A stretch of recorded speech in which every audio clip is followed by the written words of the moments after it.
Bonsoir. Depuis l'indépendance du pays à aujourd'hui, la justice algérienne aura toujours été, et à sa façon, la plus constante parmi les pouvoirs et les institutions, les deux catégories bien sûr entre guillemets et en lettres minuscules, vous l'aurez compris. La plus constante parce que, hormis la très belle parenthèse du club des magistrats libres initié par le jeune juge Saad el-Din Marzouk pendant le Hirak, cette institution, appelons-la comme ça, a toujours été un très docile outil entre les mains du pouvoir, depuis les autorités locales jusqu'à celles du sommet du régime. J'en sais personnellement quelque chose après avoir été jeté en prison par celui qui était procureur général de Sétif à l'époque, Belkacem Zghmati. Sur l'injonction du wali de l'époque à Sétif, lui aussi rattrapé par les effets pervers de ce pouvoir, puisqu'il est lui-même en prison aujourd'hui.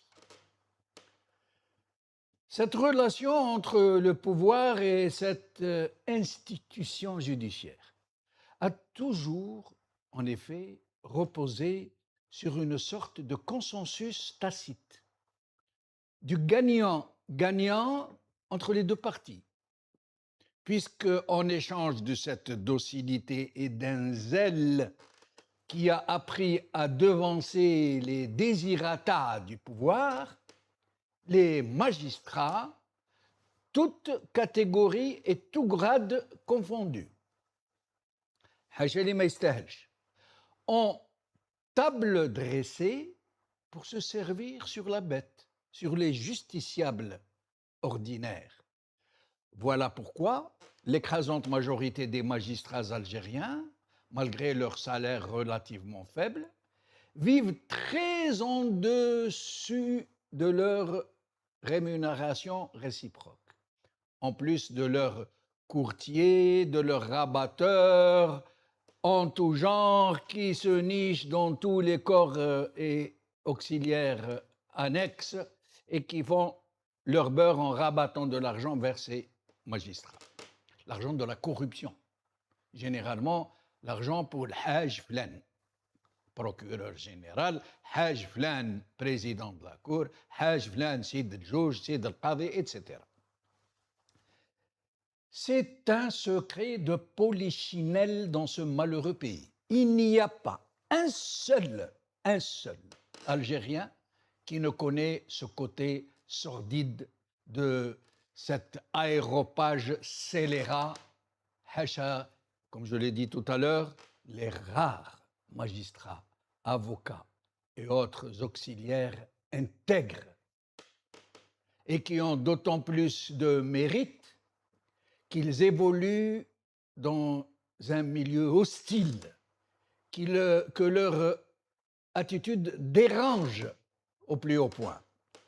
Le juge Saad el-Din Merzouk, Allah yadhkuru bil khair, en sait quelque chose, et avec lui de nombreux autres magistrats, avocats et autres auxiliaires de justice qui ont été évacués sans ménagement, parfois calomniés, salis, dans l'indifférence, voire la connivence générale de leur milieu. C'est ainsi, et ce sera notre sujet d'aujourd'hui, ou du moins une première partie de ce marigot judiciaire, que d'année en année, ce clan du régime, deux clans du régime à un autre, de président désigné à un autre parachuté par la junte, la justice algérienne en est arrivée aujourd'hui à un niveau de scélératesse et d'injustice que personne n'aurait imaginé possible. Nous avons atteint les abysses. Oui, très malheureusement, avec l'actuel pouvoir, celui du président Tebboune et des autres clans qui sont autour, et les contradictions qui le traversent, Jamais depuis l'indépendance et malgré les outrances et les abus de cette institution, nous n'étions arrivés à une telle situation. La pire politico-judiciaire, si on peut dire, depuis l'indépendance. Et c'est dire. Pour un système qui pourtant n'a jamais été tendre, jamais pudique, qui ne sait pas ce que retenue veut dire, ni sauver du moins les apparences. Rappelez-vous avec l'affaire Sansal, celle de Ihsan El-Qadi, Khaled Dararni, où le chef de l'État lui-même, M. Tebboune, et en public, à la télé, a outrageusement violé le principe de la présomption d'innocence. Alors que les dossiers de ces justiciables que je viens de citer étaient en instruction. Rappelez-vous l'affaire aussi du fils du président Tebboune, qui était en prison dans l'affaire des 701 kilos de cocaïne et qui avait été lavé dans une parodie de justice cousue de fil blanc. Jusqu'à aujourd'hui, l'opinion publique ne sait rien de ce qui s'est passé, de ce qu'il y a derrière, de ce qu'il y a à côté. Mais il y a aussi, et ce qui peut être inscrit au compte de l'actuel pouvoir, ces innombrables désormais barons du régime qui croupissent en prison, dont 3 ex-premiers ministres et chefs du gouvernement, des dizaines de ministres, des centaines d'officiers supérieurs, une cinquantaine de généraux et de généraux-majors de premier rang, des centaines de hauts fonctionnaires, des dizaines d'hommes d'affaires, plus de 3000 hirakistes qui sont passés par la case prison, plus de 200 hirakistes qui s'y trouvent encore jusqu'à aujourd'hui. Le fameux journaliste Christophe Glaise, qui est devenu une monnaie d'échange, et tellement d'autres innocents dont personne ne parle dans cette atmosphère d'indifférence généralisée.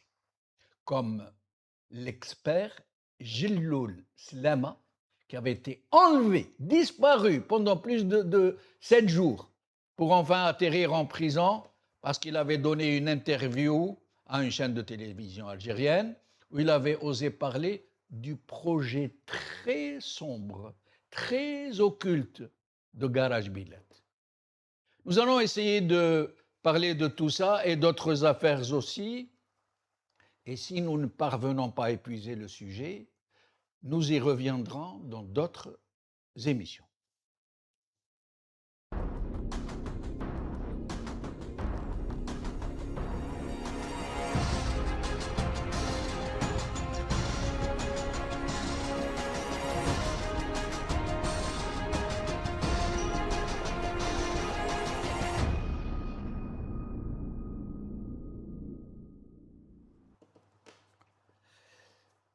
Justice algérienne, un bien commode outil. C'est le titre de notre émission d'aujourd'hui et pour en parler, j'ai le plaisir d'avoir ici avec moi Abderrahim Moussaour, enseignant, militant pour la démocratie. Abderrahim, merci d'être des nôtres. Bonsoir Jamaldine, bonsoir à tous les téléspectateurs de North Africa TV.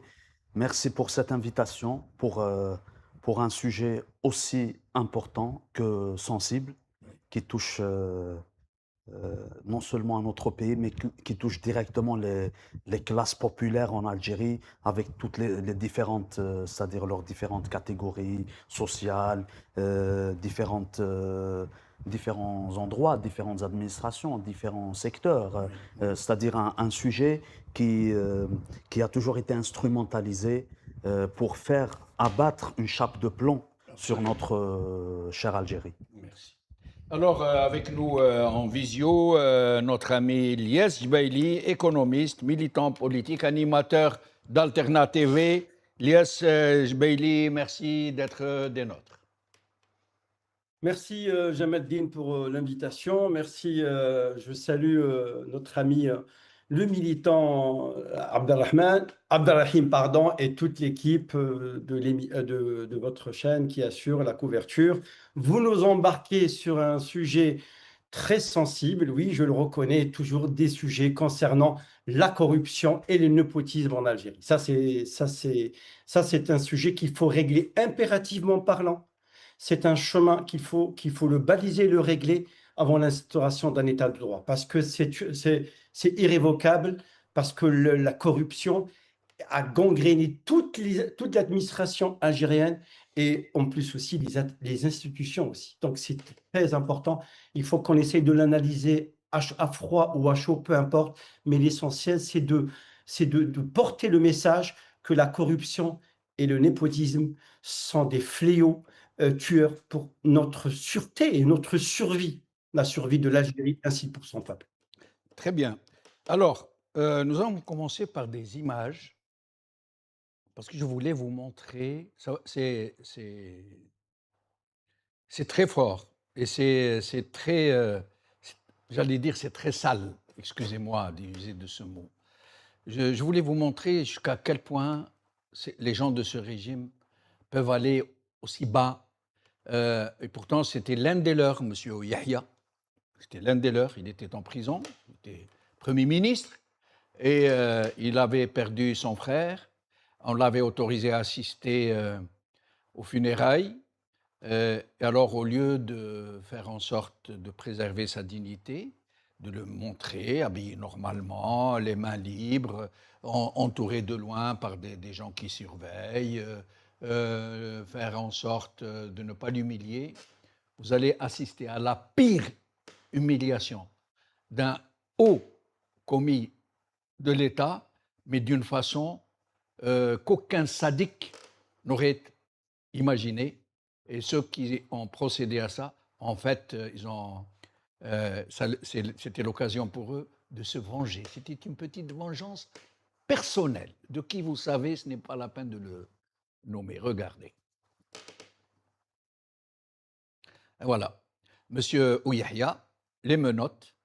Regardez de combien de gendarmes il est entouré. Ils sont collés à lui, littéralement. Regardez. Ce monsieur a été Premier ministre, chef du gouvernement. Abdelrahim. Et c'est aussi celui qu'on a longtemps appelé l'homme des sales salles besognes. besognes, Des oui. sales besognes du régime. À chaque fois que le système en Algérie a voulu,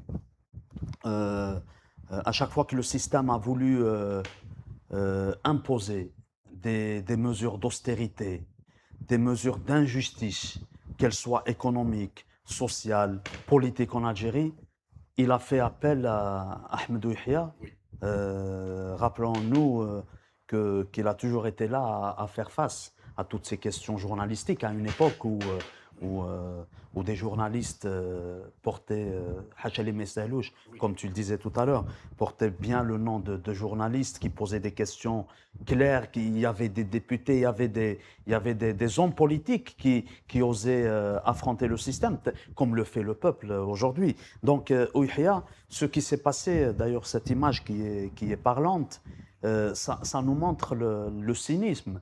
Le cynisme du système qui nous gouverne, qui va au-delà de la répression qu'il fait ou qu'il essaie d'imposer au peuple algérien, mais c'est une manière de dire son inhumanité, sa façon de traiter, sa cruauté interminable, sachant que c'était dans un enterrement d'un membre de sa famille, et ils auraient pu faire les choses autrement. Là, je parle de la personne de Yahya, je parle de Yahya en tant que personne. Mais n'oublions pas que c'est un être humain, effectivement. N'oublions pas que c'est ce système, c'est cette justice qui a fait que Khouna Kamel Dbazi, notre frère Kamel Dbazi, est mort en prison, un détenu du Hirak. N'oublions pas non plus que Hakim Dbazi. Hakim Dbazi, n'oublions pas que Mustafa Qira avait perdu son fils alors qu'il était emprisonné.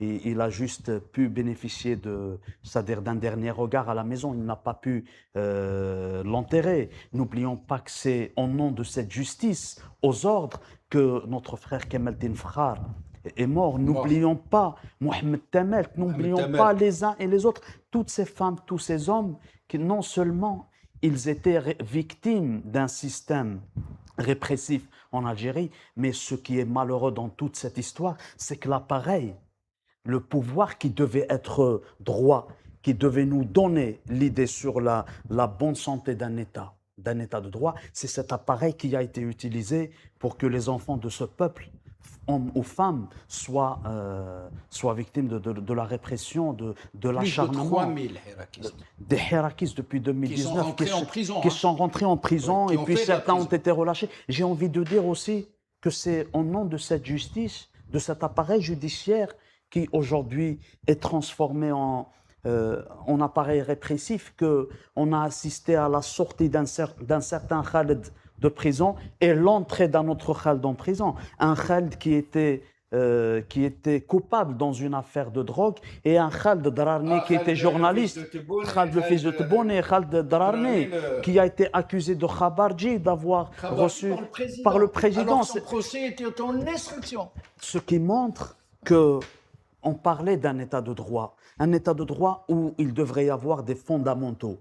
L'un des fondamentaux dans un état de droit, c'est la séparation des pouvoirs et c'est l'injustice, et plutôt l'indépendance de la justice. Lorsque un désigné d'Al-Mouradia, qui est à la tête d'un pouvoir exécutif, outrepasse ses prérogatives pour prendre la parole au nom de l'appareil judiciaire, ça veut dire qu'il y a un vrai problème. Et c'est un problème d'ordre politique. Ce n'est pas seulement un problème de justice, c'est un problème politique qu'il faut résoudre politiquement en Algérie, qui nécessite un changement profond dans la gouvernance, dans le système qui nous gouverne, pour qu'il y ait des institutions légitimes.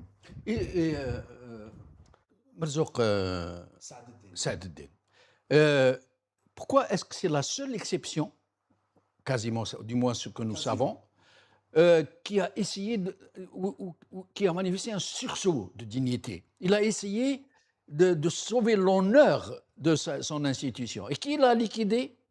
Ce sont ses propres collègues, les magistrats qui ont été instrumentés pour le casser, le Haut Conseil à la magistrature.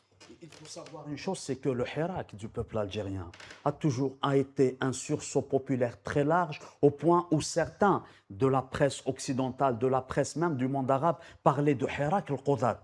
Ça veut dire que même la corporation des juges, des magistrats et des avocats était là pour dire qu'il y a un Hirak, ça veut dire qu'il y a l'espoir de la construction d'un état de droit. On en a marre que des juges, que des avocats, que des magistrats, que des institutions judiciaires soient instrumentalisées pour faire le contraire de ce que pourrait être un état de droit. J'ai envie de dire aussi qu'en dehors de Merzouk,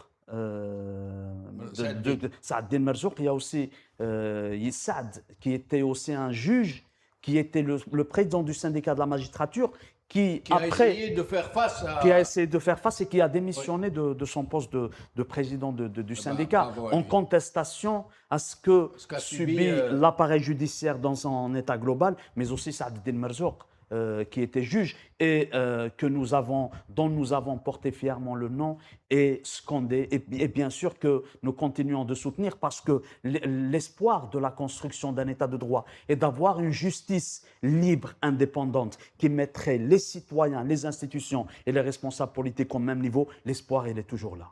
Et c'est l'occasion, peut-être, Abdelrahim, je vous remercie d'avoir cité le deuxième magistrat qui a donc défendu Merzouk Saad-Eddine. Vous remerciez parce qu'il faut le dire et nous ne le dirons jamais assez. Il y a des magistrats honnêtes. Il y a des avocats honnêtes, d'ailleurs, les avocats du Hirak.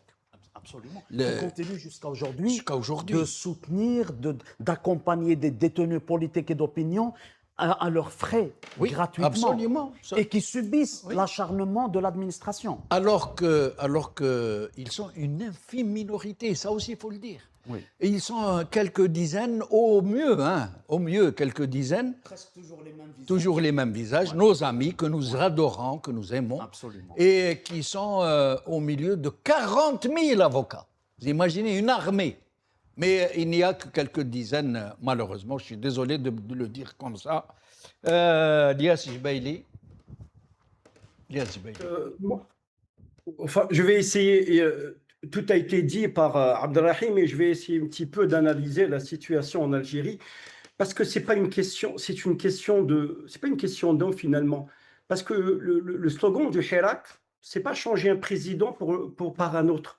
C'est changer en profondeur le mode de gouvernance. C'est comme en dentisterie. Ce qu'on appelle, on fait une résection apicale, on descend en profondeur pour tout raser et repartir de plus belle et repartir et construire quelque chose de nouveau. Dans les grandes nations, l'Allemagne et le Japon, après la Seconde Guerre mondiale, qu'est-ce qu'ils ont dit? On arrête, on réfléchit, on reconstruit notre nation. Nos nations. C'est comme ça qu'ils sont repartis. Jean Baudin, l'économiste du XVIIe siècle, il a dit il n'y a richesse que d'hommes. C'est-à-dire, c'est le peuple qui doit être souverain et décider de son avenir. L'Algérie a toujours vécu dans les coulisses de la purge entre généraux. L'Algérie a toujours vécu dans la purge entre hommes de pouvoir. On a toujours assisté à des pots de vin, cocaïne, corruption, transfert de devises, alerte des services européens sur les 700 kilos de cocaïne. Il y a toujours eu des enquêtes, une stratégie d'enquête qui a été toujours menée par le cercle présidentiel, mais je dirais, c'est juste une partie de billard finalement. C'est une partie de billard à plusieurs bandes. Et la bande la plus sombre, c'est elle qui est éliminée. Et la bande la plus pure, c'est elle qui reprend l'ascendant. Au fait, on ne peut pas parler de justice en Algérie, parce que la justice, elle a été toujours instrumentalisée. Toujours, c'est-à-dire ceux qui décident, qui prennent des décisions, Bism Sha'b el-Jazairi, le nom du peuple algérien, ils ne la prennent pas réellement au nom du peuple algérien. Ils la prennent au nom d'une catégorie, d'une caste qui a pris l'ascendant sur tout. Parce que pourquoi? Parce qu'ils ont, parce qu'ils ont le monopole parce qu'ils ont le monopole du pouvoir. La situation est tellement grave parce qu'on va passer des années à commenter et analyser des choses qui sont bien connues du peuple algérien. On essaye d'abrutir le peuple algérien, on essaye un petit peu d'écrire de la diversion, de faire ceci, de faire cela. Mais réellement, le problème politique. Le problème en Algérie, c'est un problème purement politique. Après, quand le problème politique, après, vous avez d'autres problèmes qui s'additionnent, le problème économique, le problème social, ainsi de suite. C'est que le pouvoir, les décideurs ne sont pas résolus à prendre une décision de changer enfin le devenir de notre pays. Parce qu'ils refusent toute forme de démocratie, parce qu'ils refusent l'alternance, parce qu'ils refusent une autre alternative que celle. C'est une alternative dictatoriale qu'ils l'ont choisie après la mort de Boumediene en 78. Il faut dire les choses, que la situation a commencé à s'aggraver après la mort de Boumediene et que les généraux ont décidé, que la main des militaires a décidé de prendre, de faire main basse sur le politique en Algérie. Hier, j'ai commenté un truc sur la foire internationale d'Algérie. J'ai dit, est-ce que la foire qui a coûté tant de millions, je ne sais pas, tant de millions de dollars ou tant de centaines de millions de dinars, est-ce qu'elle va changer le quotidien des Algériens? Est-ce que l'économie algérienne va mal? Est-ce que quand on exporte 80% et on est classé 9e et on est incapable de produire quoi que ce soit, on essaye de trouver des partenariats. Quel est le partenariat qui va venir dans un pays où la stabilité politique est un critère primordial? On n'en parle même pas de la solidité macroéconomique. Parlons juste de la stabilité politique. Quelle est la stabilité politique en Algérie? C'est une stabilité. Il n'y a pas de stabilité politique. Elle est très chaotique. Parce que le Hirak, à tout moment, peut revenir en force. Il peut revenir sous d'autres appellations. Le Hirak n'est pas mort. Le Hirak est toujours une action qui vit, qui survit dans l'esprit de celles et ceux qui veulent changer en profondeur le pays. C'est que aussi le régime, le Hirak était une chance aussi pour le régime, pour le pouvoir, de changer enfin les choses de façon pacifique et de comprendre enfin, de restituer, je dis bien, Jamel Din, de restituer la dignité au peuple algérien. Parce que la dignité du peuple algérien, elle est confisquée encore. Parce qu'on n'a jamais investi sur le capital humain. Parce qu'on n'a jamais investi sur le plan humain. Quand on essaie de faire une commission et on fait appel à des compétences, venez de l'étranger, investissez, l'Algérie est ouverte pour vous. Mais arrêtez, arrêtez. Tout le monde sait que même il y avait des commissions. Il y avait même des associations, une grande commission, comprenant 45 membres, y compris des représentants de la diaspora, je ne vais pas dire leur nom, et qui a été approuvé par décret présidentiel c'est tombé je veux dire, aux oubliettes. Le think tank Nebni, il y a deux, je connais deux personnes qui sont Hirakis, c'est des gens bien. Où sont-ils? Très bien. Donc tout ça, c'est du rafistolage. On essaie de gagner du temps. Le temps ne va pas jouer en faveur du régime. Il le sait. Parce que jouer la montre, le temps, Et c'est quoi? c'est la fuite en avant. Alors, C'est la fuite en avant, bien sûr. alors, mes chers amis, vous avez vu ces images atroces de M. Ouyahia. Alors, vous allez voir autre chose de M. Tebboune qui parle d'Ouyahia, alors que tout le monde sait que cette humiliation subie par Ouyahia, c'est une vengeance personnelle. De qui on sait, de M. Tebboune, pour ne pas le nommer. Mais nous allons écouter M. Tebboune. رفيق الدرب سي أحمد على الثقة المجددة فيه من طرف فخامة الرئيس، واعتبر أن ثقة في محلها لأن له كل تجربة وكل حنكة في تسيير أصعب الظروف. فيما يخصني شاكر في فخامة الرئيس الثقة اللي وضعها فيا ووصلت لقصر الحكومة. كل المهام لازم تنتهي. Encore une image et nous allons revenir à nos discussions. Monsieur Saïd Bouteflika, Ali Haddad, Tebboune, rappelez-vous cette fameuse photo, regardez. Denia d'or, hein, il faut le dire. Hein. C'était Saïd Bouteflika avec Ali Haddad en train de parler de Tebboune. Tebboune, regardez la tête qu'il fait. Qui aurait dit ce jour-là, Beli Jinhar, c'est lui qui allait les envoyer en prison. Et ça, c'était à l'occasion de l'enterrement de Reza Melk Rabbi Rahmou. Voilà, Abdelmajid Sidi Saïd, on ne le voit pas. Abdel Casqueta, voilà, regarde comment il rigole. Il est en prison, lui aussi. Eh oui, Denia, voilà. Alors, Abdelrahim. Moi, j'ai envie de dire que cette image, ou ces images, ces vidéos aussi, doivent nous montrer, nous rappeler une chose, c'est-à-dire dans l'imaginaire collectif, c'est que le système qui nous gouverne est prêt à montrer les images, les perceptions les plus atroces, les plus inimaginables, rien que pour se maintenir, rien que pour rester et ne pas perdre de vue notamment la question du pouvoir. Donc ça fait partie de sa mentalité, quitte à ce qu'on se chamaille entre nous, on se tue entre nous, mais le système, il doit rester, il ne doit pas être secoué, notamment par la volonté populaire. Puisqu'on parle de la justice, c'est un appareil qui a toujours été instrumentalisé par ce système même pour réprimer un peuple à chaque fois que le peuple algérien a voulu s'en débarrasser, à chaque fois que le peuple algérien s'est organisé, il s'est retrouvé face à un système militaro-policier, répressif et qui utilise la justice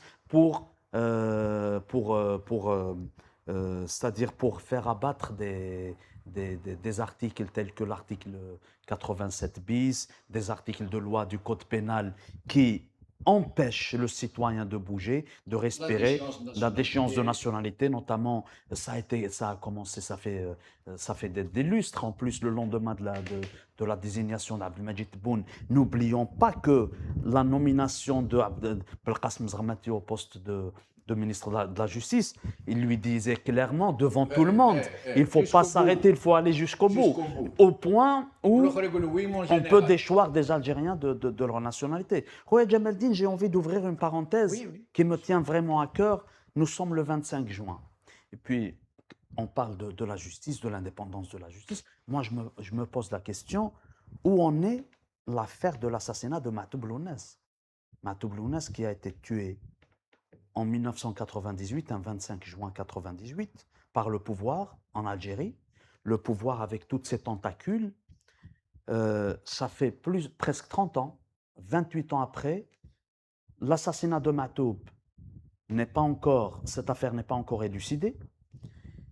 Toute une famille, mais je ne dirais pas seulement la famille Matoub, toute l'Algérie qui a pleuré cet enfant des montagnes de Djurdjura, et comme il aimait le dire, les montagnes de Djurdjura qui appellent les montagnes des Aurès, ce qui montre ce combat identitaire algérien global d'un chanteur qui a toujours utilisé la poésie, la musique, avec sa simple guitare, son simple mandole, qui a dénoncé les injustices des uns et des autres, qui a toujours chanté l'espoir, la volonté de construire un état de droit, une justice libre et indépendante, une identité nationale qui reconnaît ses enfants, mais à travers laquelle les Algériennes et les Algériens se réconcilient et se reconnaissent dans leur histoire, dans leur culture, dans ce continent de langue, ce continent de culture qui est l'Algérie. Aujourd'hui, 28 ans après son assassinat,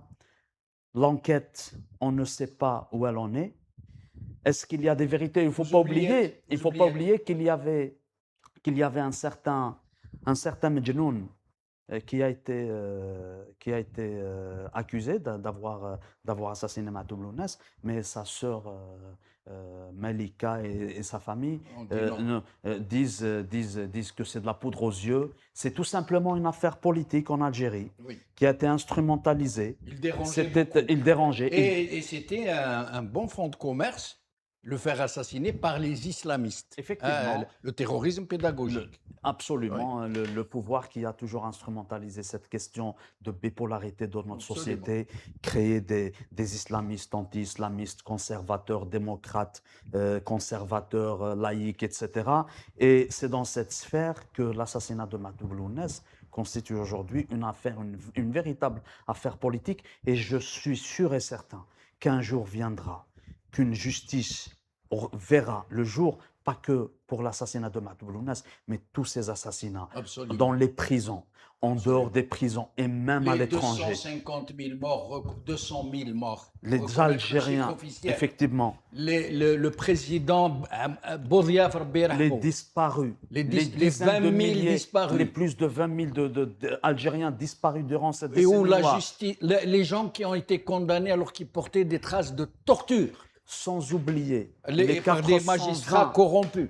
Les 420 martyrs qui sont morts le lendemain de l'indépendance, les martyrs du FFS, qui sont descendus du maquis après avoir combattu le colonisateur et qui ont été assassinés le lendemain de l'indépendance parce qu'ils ont continué à se battre pour l'édification d'un véritable état de droit. Les prisonniers, Mohamed Tajaddif, je parle de Brahim L'Alami, je parle de Mira Mouknesh, je parle de toutes ces femmes et tous ces hommes qui croupissent encore aujourd'hui dans les geôles de ce pouvoir assassin, que la justice algérienne, parce qu'il s'agit d'un certain nombre de lois, d'articles, de codes pénals, etc., qui est instrumentalisé. Mais viendra le jour, j'en suis conscient, je suis certain, sûr et certain, que cet espoir de l'édification d'un appareil judiciaire, un vrai pouvoir judiciaire en Algérie se fera. Et toutes ces victimes seront rétablies.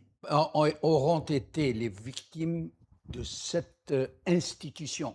Et pour nous, j'ai envie de le dire en une phrase, je crois, Jamaldine, nous qui sommes citoyens algériens, nous qui sommes militants de la démocratie, militants pour l'édification d'un état de droit, nous témoignerons devant l'histoire que toutes celles et ceux qui ont été tués, qui sont victimes de l'arbitraire de ce système en Algérie, constitueront le ciment, mais aussi les symboles de notre Algérie de demain. Lies Jbeili, après j'aurai une question pour vous deux d'une grande importance. Lies Jbeili, vous écoutons. Moi, au fait, nous militons tous pour un état de droit, pour un état de démocratie. C'est-à-dire, oui, vous m'avez invité la dernière fois, je vous ai dit, cher Jamaldine, il faut une commission vérité et justice, il faut faire rejaillir l'intelligence populaire, pas pour punir, je veux dire, pas pour sanctionner, mais pour rendre justice aux victimes. Moi je dirais même depuis 57.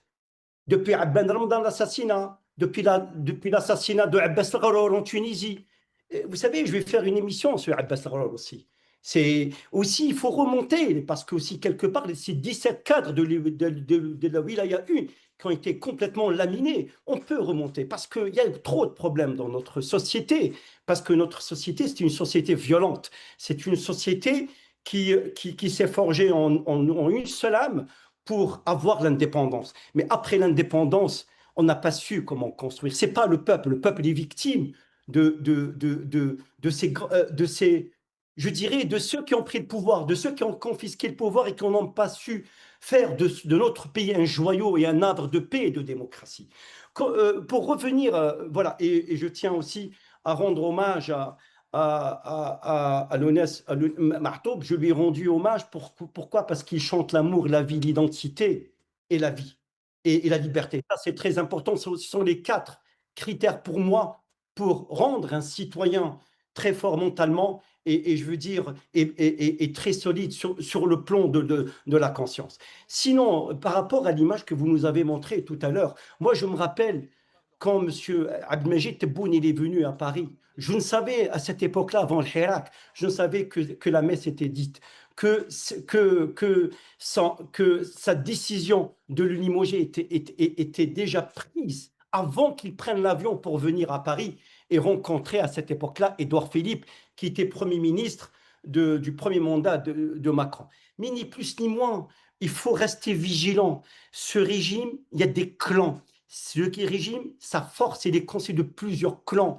Il puise sa force dans l'hétérogénéité, mais il dégage in fine une force homogène.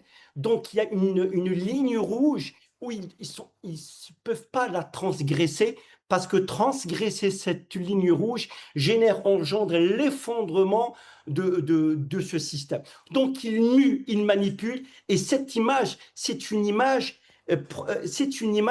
qui nous restitue quoi? Qu'il y a plusieurs clans, il y a plusieurs lectures, mais le but, l'objectif de ces différentes personnes, en l'occurrence, c'est de rester au pouvoir et de garder le pouvoir et la même mise. Quant à la justice, cher Jameldine algérienne, qu'on le veuille ou non, qu'on le dise, elle n'a jamais été libre, elle a été toujours très dépendante du pouvoir politique et elle n'assure pas, elle n'a jamais assuré son rôle d'arbitre.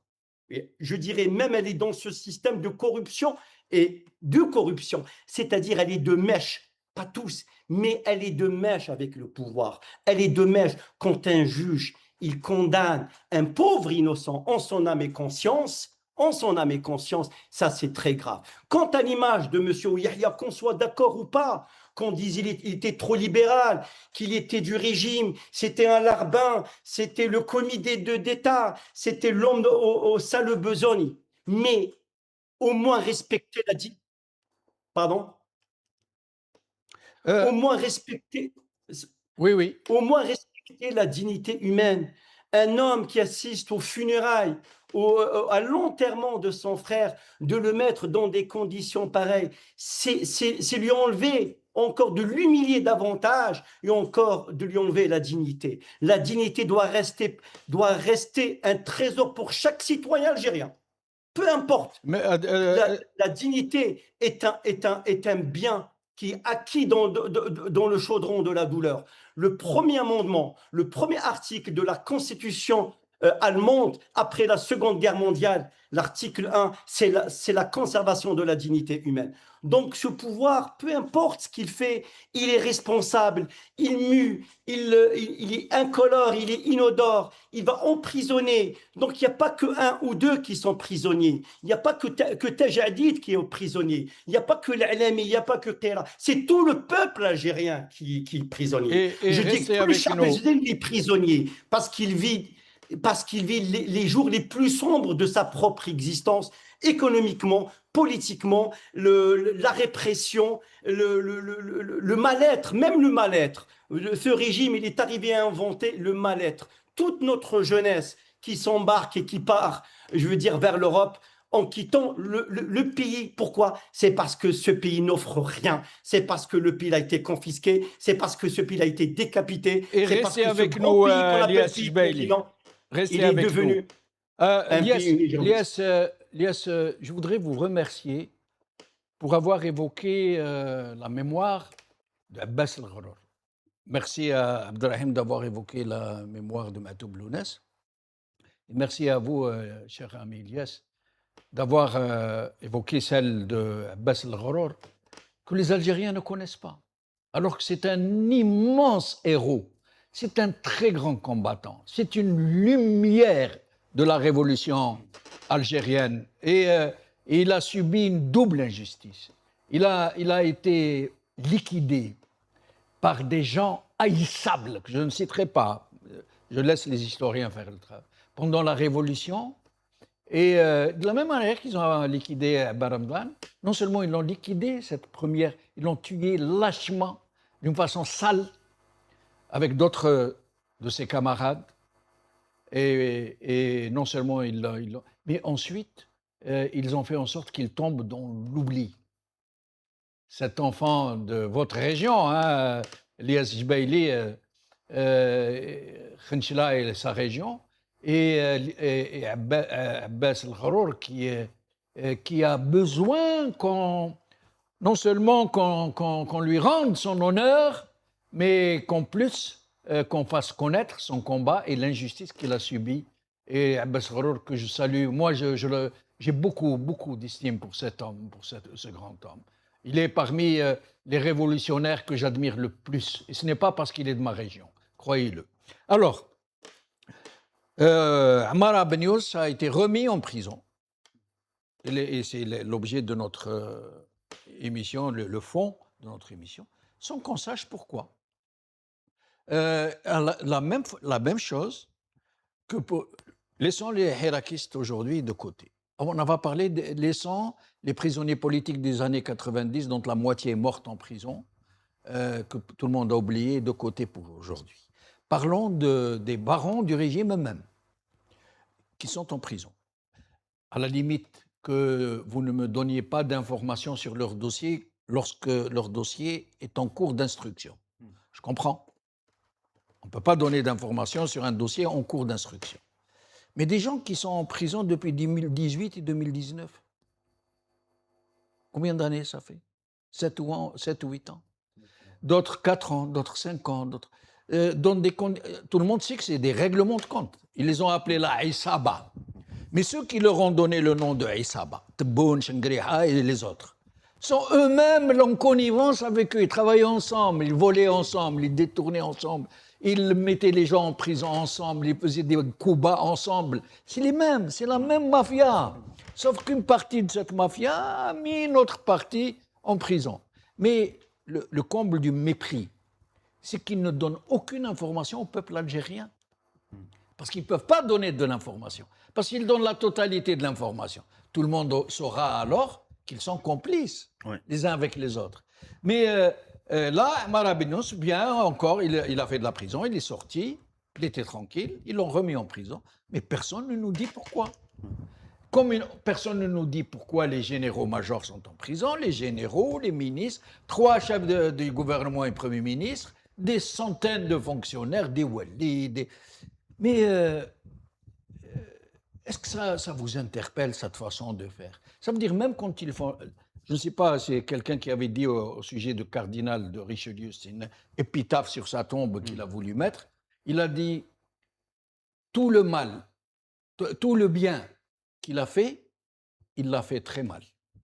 Mais tout le mal qu'il a fait, il l'a fait très bien. Donc ces gens-là, ils sont comme ça. Ils ne savent même pas faire le mal bien. Qu'est-ce que vous en pensez? C'est notre dernier tour de micro. Nous avons à peu près 10 minutes. Je pense que c'est vraiment important comme question qui doit être soulevée. Ça dénote deux éléments essentiels. Le premier, je pense qu'on le sait tous, c'est qu'il s'agit de l'opacité dans laquelle le système qui nous gouverne en Algérie a toujours opéré. Il a toujours travaillé dans une certaine opacité pour que l'opinion publique ne soit pas au courant des vraies affaires, de ce qu'il se passe, de ce qui se trame au sein c'est-à-dire dans le sérail, au sein du système, dans tous les pays du monde, quand il y a des responsables politiques. Là, c'est pas pour jeter des fleurs ou autre, mais c'est juste pour dire ce qu'il en est. Le travail de la presse, le travail journalistique, les pires chaînes de télévision, les pires presses au monde qui sont complices avec des systèmes génocidaires, etc., osent un jour ou l'autre se poser la question, pourquoi tel responsable politique est emprisonné? Pourquoi tel responsable politique est arrêté? Et on nous ramène des faits réels. Mais en Algérie, là on se pose la question avec l'APS qui devient quelque part la mère allaiteuse, si j'ose dire, de toutes de tous les organes journalistiques, qu'ils soient radiophoniques, télévision ou bien notamment la presse écrite. Là, en Algérie, on se pose la question. Ammar Abn Younes, depuis hier, on parle ou il y a 2 jours, depuis 2 jours, on parle de son incarcération. Aucun journaliste, si j'ose dire, sauf Hachel et Message, n'a osé poser la question pourquoi? Qu'est-ce qui lui est arrivé? Qu'est-ce qui s'est passé? Est-ce qu'il s'agit d'un règlement de compte? Est-ce qu'il s'agit d'un règlement de compte avec l'ancienne Aïssaba? Et c'est là que j'ai envie de dire une chose très importante, à mon sens. Il y a un ancien secrétaire national du FFS qui n'est plus au poste aujourd'hui parce qu'il a épousé les aspirations du Hirak et il s'est retrouvé dehors. Il est aux antipodes de la direction actuelle qui disait une phrase en 2019. Aïssaba tuhasib l'Aïssaba. Aïssaba tuhakim l'Aïssaba ou Aïssaba tahbis l'Aïssaba. Belqasim Ben Amr, Allah yadhkuru bil khair. Aujourd'hui, il n'est plus premier secrétaire du FFS parce que pour lui, le Hirak, c'était l'espoir de la construction d'un État de droit, mais même les changements au sein des partis politiques. Donc, on a tout fait pour le mettre dehors parce qu'il n'épouse pas les aspirations du système à travers des partis. Incompatible. Il est incompatible et puis il est sur le chemin de Hossein Ahmed. L'Aïssaba, tuhasib l'Aïssaba. Ça veut dire quoi? Ça veut dire que non seulement il y a l'opacité avec laquelle on opère sur des questions judiciaires, les arrestations, etc. Le deuxième point, c'est le danger dans lequel ils sont en train d'amener notre Algérie, notre pays. Nous sommes en 2026, avec tous ces prisonniers, puisqu'on ne parle pas des prisonniers politiques du Hirak, etc., on parle de ceux du système, c'est-à-dire les règlements de compte qui s'y trouvent. Ce qui montre aujourd'hui qu'un président voudrait absolument qu'une échéance électorale réussisse et l'ANI fasse le contraire, ça montre qu'il y a une vraie déchirure au sein du système. Et les militants que nous sommes, les citoyens que nous sommes, nous ne regardons pas la chose seulement pour tirer sur l'ambulance. C'est l'avenir de l'Algérie Qu'est-ce qu'on va faire? On va continuer à attendre comme ça qu'ils On fassent ce n'attend qu'ils pas. veulent, Non, ce pas qu'ils du veulent tout. de ce pays. En tant que citoyen, par exemple, les Algériens et les Algériens qui sont à l'étranger sont dont je fais partie, on doit continuer à dire ce qu'il y a à dire pour rappeler, pour sensibiliser l'opinion internationale, mais aussi dire ce que nos frères et sœurs en Algérie n'ont pas le droit de dire avec les ISTN qui s'abattent dessus, avec les Les arrestations, menaces, avec si les tu menaces. dis quelque chose, dès que tu arrives à l'aéroport, on t'arrête. J'ai envie de dire une chose, Ouais. Khoya Djamaldine, et c'est pas un procès que j'ai envie de faire, mais c'est une dénonciation. BRTV aujourd'hui, Berber Télévision, qui en 2019 accompagnait le Hirak avec des émissions sur le Hirak, etc., organise aujourd'hui des émissions pour faire la campagne électorale en invitant les participants des candidats. Mais pourquoi ne pas inviter des personnes? Pourtant, il y a des Algériens Mais pourquoi et des Berber Algériens. TV seulement? Les autres chaînes de télévision C'est aussi, c'est un pareil. exemple, non. On n'aurait pas eu la même déception C'est avec, vrai, c'est avec Nahar avec TV, les etc. Shorouk ou Nahar, Il y a ouais. un moment donné, je parlais de Magharibia, de North Africa, je parlais de Berber TV au même niveau vrai, qui c'est accompagnait le Hirak. C'est vrai. Mais aujourd'hui, force est de constater qu'il s'agit d'une chaîne qui invite seulement les candidats des élections, alors qu'il y a des politiciennes et des politiciens algériens qui sont contre ces élections législatives du 2 juillet, qui sont dans le boycott. Pourquoi ne pas? Et je suis sûr et certain que North Africa TV invite des personnes qui participent aux élections. Ah Ce oui, qui oui, est- oui, oui, Bien sûr, oui. je le sais. Ce qui est déplorable, c'est de ne pas accepter le débat sur une question aussi cruciale pour l'Algérie que dangereuse. Alors, le mot de la fin, Lies Jbeili, qu'est-ce que vous pensez de cette situation de ces prisonniers dont personne ne sait pourquoi ils sont en prison? من حقهم, ils ont droit à un procès équitable, quoi qu'ils aient fait. Ils ont le droit de communiquer.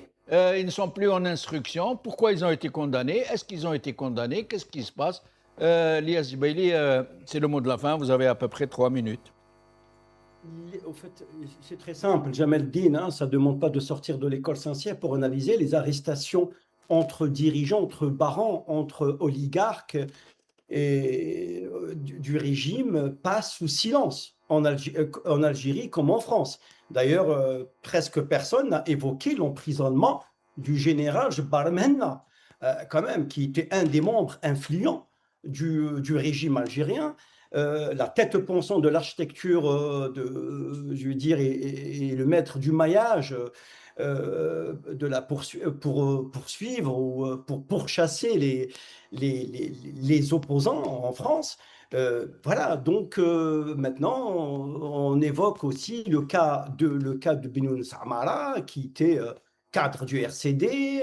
C'est des affaires qui remontent au temps du mandat de Bouteflika Allah yarhamou. On évoque corruption, dilapidation des deniers publics, abus de pouvoir.